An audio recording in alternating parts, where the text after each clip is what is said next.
Hello guys, তোমরা সবাই কেমন আছো? আমি তো খুব ভালো আছি। এই দেখো আমার বর তারকেশ্বর যাওয়ার জন্য রেডি হচ্ছে। মনে তো বিশাল আনন্দ, রেডি হচ্ছে, কিন্তু আমার মনে একটু দুঃখ দুঃখ লাগছে, কারণ আমি যেতে পারছি না। ব্যাগপত্র একাই গোছাচ্ছে, তার জন্য একা একা, কারণ আমি গুছিয়েও দিচ্ছি না, কারণ আমি যেতেই পারছি না, যেহেতু একাই গোছাচ্ছে।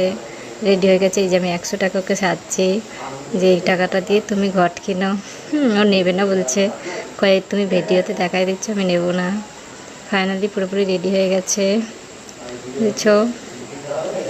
মানে রেডি হয়ে তো বিশাল ব্যাপার। মনটা খুব খারাপ আমার, কারণ আমি যেহেতু যেতে পারছি না। সোম খেলা করছে মনের স্বাদ মিটিয়ে, কিন্তু জানেও না ওর বাবা এখন তারকেশ্বর যাচ্ছে।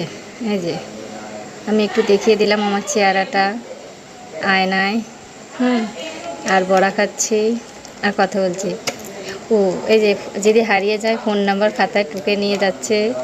যদি ফোনও হারিয়ে যায় তাহলে তাও কাগজটা দেখে দেখে কাগজটায় ফোন নাম্বার টুকে নিয়ে যাচ্ছে, দেখে ফোন করবে। শুভম রেডি হয়ে ওর বাবাকে এগাতে যাচ্ছে। শুভম তো জানে না ওকে থুয়ে চলে যাবে, মনের সাথে যাচ্ছে। ওকে জিজ্ঞাসা করা হয়েছে কোথায় যাচ্ছিস, কই তুমি যেখানে যাচ্ছ আমিও সেখানে যাচ্ছি। একা একা চটি পরে নিয়েছে, পরে হাত ধরে চললো। ওই যে দেখা যাচ্ছে হাই রোড চলে এসেছে আমাদের।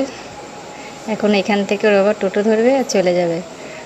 এখানে দূর দূরান্ততেও টোটো নাই, এখানে টোটো অবশ্য দাঁড়ায় না, আমাদের এখানে একটা টোটো স্ট্যান্ড আছে, সেখানেই যেতে হয়।